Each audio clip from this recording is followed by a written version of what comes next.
Hi, I'm Bagheera and welcome to episode 8 of Cub Scouts TV. Tonight we're going to be talking about winter weather. So if there's any parents out there and your kids aren't ready, what we need is some A4 paper or even square paper and some scissors. It's pretty much it, and some rope for some knots that we'll be doing later on. So it's turned into winter, it's very cold outside, and so everything's going to be based around learning about winter weather. We're going to be playing a game and we're going to be making some pretty cool snowflakes, paper snowflakes. But before we get into it, let's go through a parade. So pack alert, pack at ease, pack, pack, pack.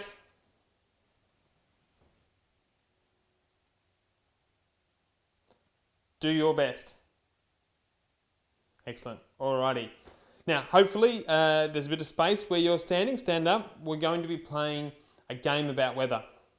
So it's going to incorporate directions and some bits and pieces of weather. So firstly, north, south, east and west. So if I call out north, you'll run towards me. South, we should know this by now, south is the opposite. East and west, so naughty elephants spray water. And then we are going to incorporate some weather-based actions. So if I call out cyclone, then spin around. If I call out high, so like a high weather system, I want you to put your arms in the air, low, crouch down. If it's windy, if you can whistle, try to whistle. And if it's raining, run on the spot. Okay, so if I call out north, rain, I want you to be running towards me like this. If I say south, low, go to the opposite and squat down. Excellent. All right, let's get started. So, east, rain. North, wind. Cyclone. South, low. East, high. Cyclone. South, low. North, high. West, wind. So that's whistling, whistling, whistling, whistling. North, high. South, high. East, low. North, wind. And west, rain. So that's running. All right, back in the middle, guys. Hopefully that was fun. You want to do one last cyclone? Cyclone? Do some spinning. Excellent. Now, if you've been in Victoria over the last week, it has been cold. And if you've been outside either early in the morning or late at night, when you breathe out, you can see your breath. And I just want to talk quickly about why it is that you can see your breath. So we breathe in air, which is a gas, right? We breathe it in and we breathe it out. But when we're breathing out, it's actually turning from air into water. So how does that happen? Well, our bodies are made up of lots of water. About 70% of our body is actually water. And our bodies are warm, right? We're warm-bodied creatures, and our normal body temperature is about 37 degrees. So when we're breathing in and out, we are able to turn water that's in the air and that we're breathing in into gas. But when we're breathing that out in the cold air, it's going out and the cold air is actually trapping the water particles and turning them into tiny, tiny, tiny little water droplets. And that's what we're seeing when we're breathing out, and it's called condensation. And so you'll see that also, like if you've got a big window at home at the moment and you look at it and it's cold outside, you might see some, the condensation that's wet on the window. And this is the same thing that happens with, how clouds are formed. So what I'm going to do now is we're going to go through and actually have a look and understand how we predict the weather. So if you, ask mum and dad what the weather's going to be like today or tomorrow, or, you ask Google or you look at the weather report on the news, that they can predict what the weather's going to be like. It's not a guess, and we're going to go through and just show you now how that actually happens.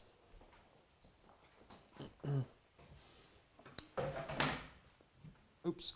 So,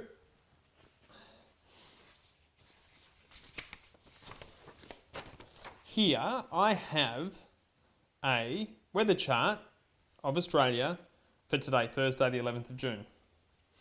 Now, the other week, if you were watching, we were looking at a map that had lines, contour lines on it. Now, a weather map has isobars on it, and these are lines that join the same atmospheric pressure together.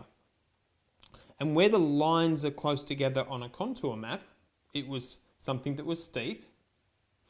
And when we're looking at lines that are close together on a weather map, it's not so much steep, but it's where there's lots of wind.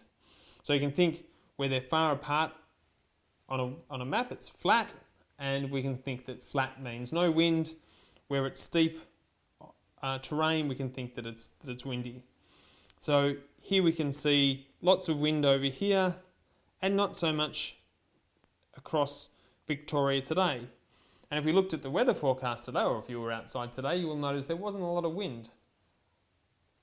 Now we also see the H and the L, the highs and the lows. So the H stands for high pressure system, and that is where we have stable conditions, gentle winds and clear skies.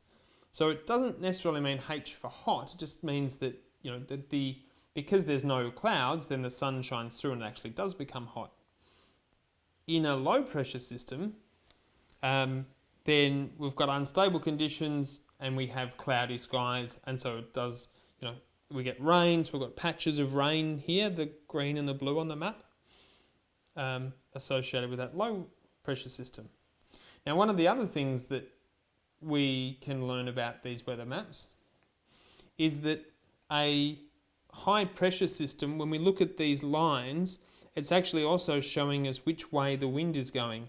So a high pressure system goes in an anti-clockwise direction. So if I've got my clock, my seconds are going this way, the clock, that's clockwise, and anti-clockwise is the opposite way. So a high goes in an anti-clockwise direction. So the wind, if we were here, it would be gentle, but it would be blowing in this direction. And we will go with this low pressure system that's here is going in a clockwise direction. So if I draw the arrows saying the wind is going in this direction. And so from these maps is how our weathermen and ladies know what the wind direction is going to be, whether it's going to be hot or cold, and then they can also do predictions around the amount of rain that's coming up. So today we could see that it was, there was very stable, so not a lot of wind, and there wasn't any rain forecast for today. So if we go forward, this is what the weather is predicted to be on Saturday. And this is late at night on Saturday. So the high that is sitting over us at the moment has moved all the way over to the South Island of New Zealand. And a low pressure system has formed towards Tasmania and pushing into Victoria. And we can see some green, so we're expecting some rain.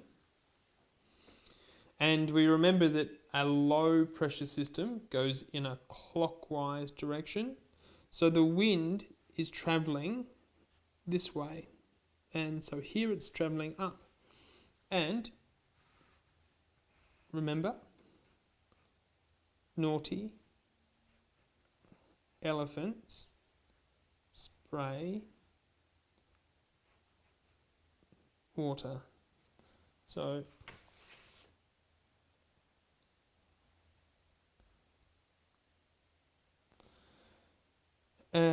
wind should be travelling in this direction. So when we look at our forecast, so we have the forecast here. So this is all from the Bureau of Meteorology's website, and it's a great way to learn more about weather. We can see the forecast for Thursday was mostly clear. So very light winds, as we were saying. But when we look at the one for Saturday, so this is Saturday, we're seeing increasing cloud. So we've got that low system coming in. So as we said, unstable, cloudy. So increasing cloud. And their winds are getting up to between northerly winds of 25 to 40 kilometres an hour. So we see that the lines, because they're close together in here, is indicating much windier conditions. And look how windy it's going to be way down the southwest of Australia.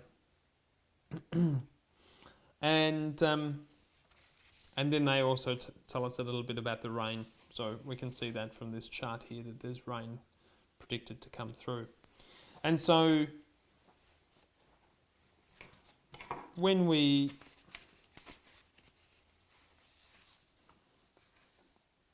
the way that they predict the weather, hopefully you can see these side by side, is that they're looking at how the systems, the pressure system is moving across Australia, and it generally flows from west to east. And so they predict that from today, this high pressure system's moved out, this low pressure system or low pressure is pushed up, and based on where they think all those isobar charts are going to be, that means it's going to be windy, it's a low system, so therefore it's going to be potentially cloudy, cold and wet. So hopefully that makes sense. And remember, if we looked at our contour maps, remember our contour lines close together were steep, so we can think of wind. When they're far apart, it was flat on a contour map. So in the same thing, we can think that the wind is going to be flat. There's not going to be much of it. Okay, so next up, we are going to make our very own snowflakes. So what you need for your snowflakes is some trusty scissors, and you need some square paper. Now, I've got A4 paper. So to make square paper out of A4 paper, I fold the edge over,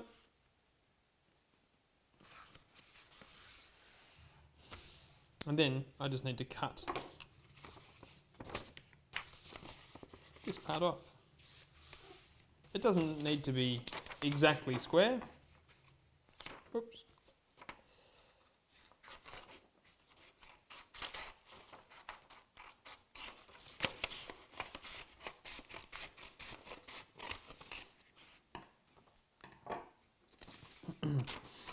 So, once you've got your square piece of paper, we are going to fold one side up. So make sure you're doing exactly as I'm doing it here, guys. So I folded from the bottom left, folded that up. So now I only have half a piece. Then I'm going to fold from the bottom right. I'm going to fold that up. So now we only have a quarter. So I'll just show that again. We start with our square piece of paper. We fold from the bottom left to the top right. Then we fold from the bottom right up to the top left. So we've only got a quarter of our piece of paper visible now. Now the next one's a little bit trickier. What we need to do is we need to fold from our right side over, but not completely over. We only want to fold it about a third of the way. So what we want to do is end up with this being folded over here and our other part, our other side, being folded over and meeting up. So I folded that a bit too far, maybe there. Doesn't matter if it's not quite equal. So I'll just show that bit again. So we've folded up, so I've only got a quarter left. We fold this side over approximately a third. and then we fold our left side over. So it looks like we've got a little bit of like an ice cream cone left over. Okay, so now we need our scissors. So hopefully you've got your ice cream cone. Turn it over, and what we're going to do is we're going to cut off the raggedy ears of our ice cream cone. So this is the only cut that I want you to do all the way through your paper. So we can discard that piece. If you cut all the way across now, you're going to end up with just a much smaller snowflake. So now what we can do is we can chop pieces out of this. So you can chop, you can chop a section out of the bottom like this. You can chop out a really big chunk out of the side. You can do all sorts of different shapes.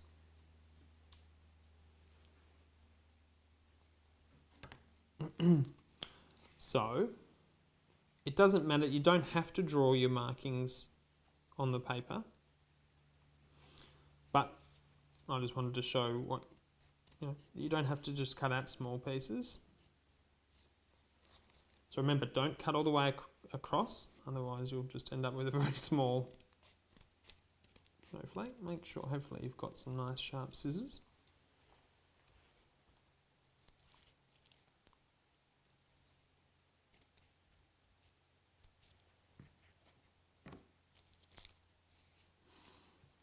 Okay, so I'm going to chop a little piece from the bottom like this. By doing this shape, you'll end up with a nice, cool looking star in the middle.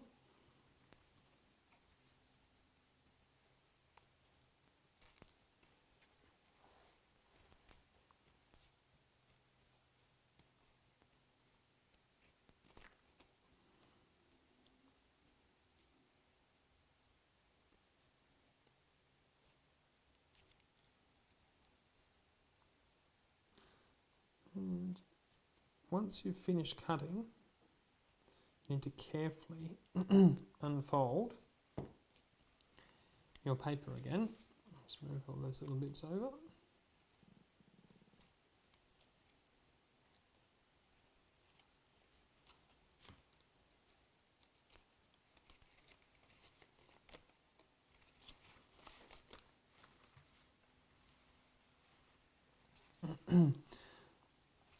And so this is what mine's looked like. So we had those curved pieces, that's what they've looked like. I cut out a little triangle, I've turned it into diamonds. I've got this cool star in the middle, and the big chunk that I chopped out looks like that. Now, they say that every single snowflake is a different shape. So the cool thing is that you can make lots of, here we go, we can see where I marked out some of the parts. But you can make lots of these, and every single one you can do something different. So let's just quickly make another one, or if you're still making yours, I'll make one more, and you can, if you missed a step, you can follow along.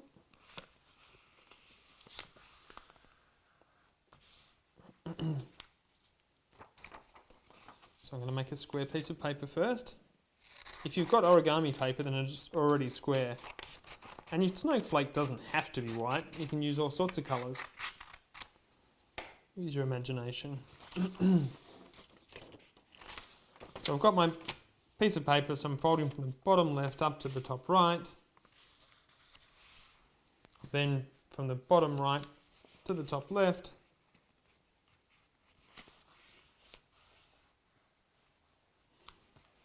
So now we've only got a quarter of our piece of paper. Now this was the folding it across a third.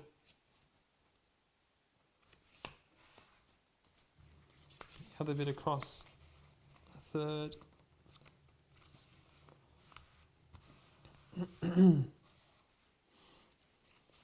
So then we're going to chop off the little ears off your cone.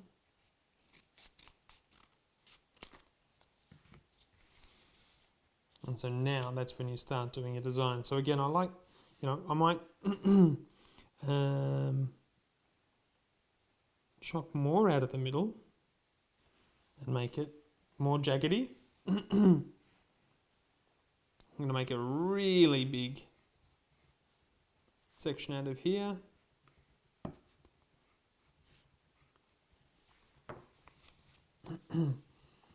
And so the great thing is you can experiment with different shapes, different designs, and they will all come out looking pretty amazing.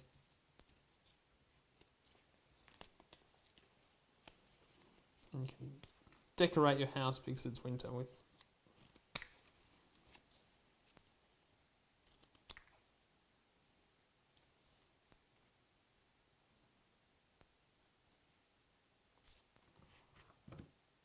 oh, yep.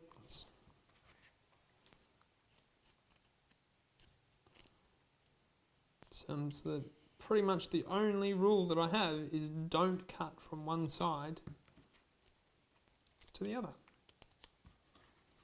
It doesn't have to be straight lines, they can be curved lines.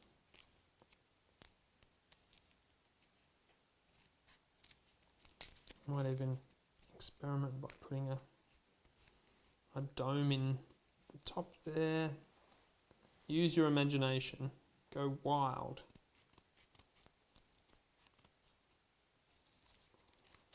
I'm going to cut across here so that I can get these little bits out.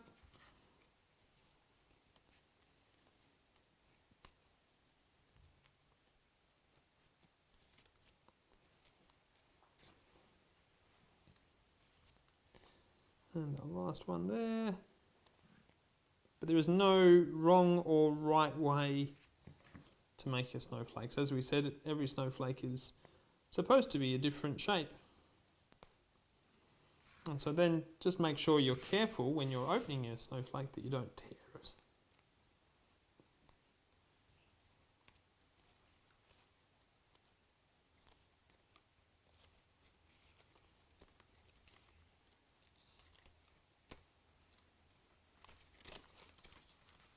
So look at how spiky the middle of this one is. It might be a little bit hard to see on the white background. But, the more, we cut more out of this one. We've got different shapes, the little bubbles in the top of the top there.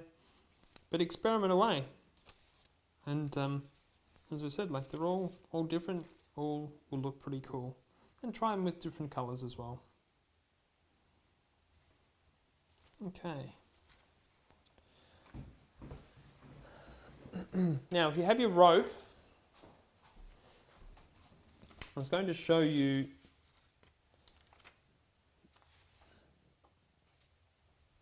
two quick knots before we finish up.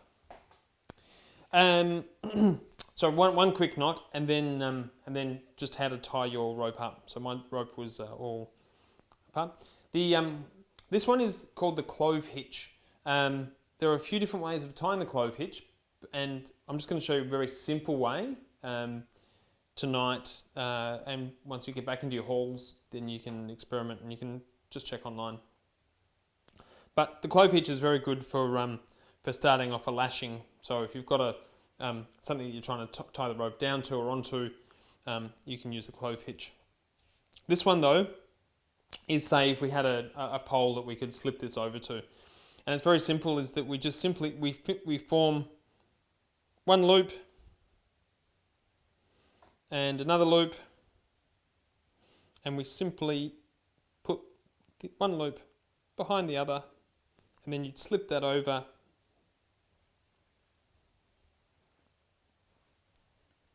And we ideally create a clove hitch. It's not a great one to be showing you live like this, But the one that I really wanted you to focus on is, what do I do with my piece of rope once I've finished tying knots and I need to put it back in my scout box? So with this one, I want you to start looping. It just has, depending on the size of your rope, just small loops. Start creating loops around your hand, the same size loops.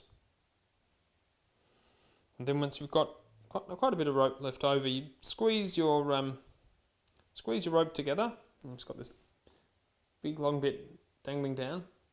What we're going to do is start wrapping the rope around the middle. So it's all tying it up nice and neatly. And you still need quite a bit left over. You're going to form a little loop with your last little piece of rope and push it through that loop, and then it comes up over the top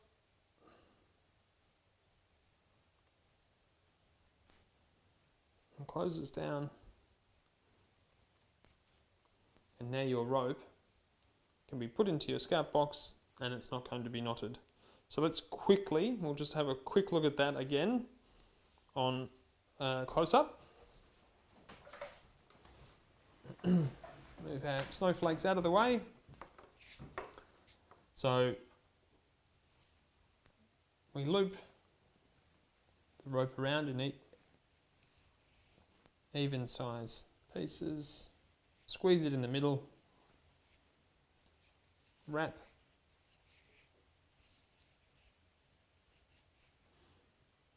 around. So we've got this hole here. So what we're trying to do is poke our string through, but not all the way through. We want to keep a little bit here so that we can go over the top. And then pull that down tight.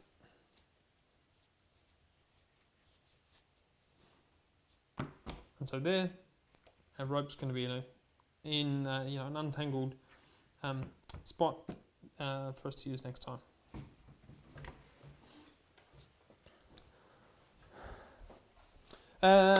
Okay, so that pretty much wraps up our winter weather episode. Hopefully we made some awesome snowflakes.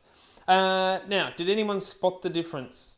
So sneakily, I've got a little butterfly that's appeared onto my shirt tonight.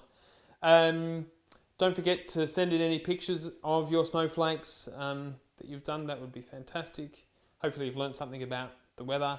Check out the Bureau of Meteorology's website if you'd like to learn more about how to predict the weather, or if you just want to check out what the weather's going to be like on the weekend. So let's do our closing parade. Pack alert, pack at ease, pack dismissed. Good hunting and be safe.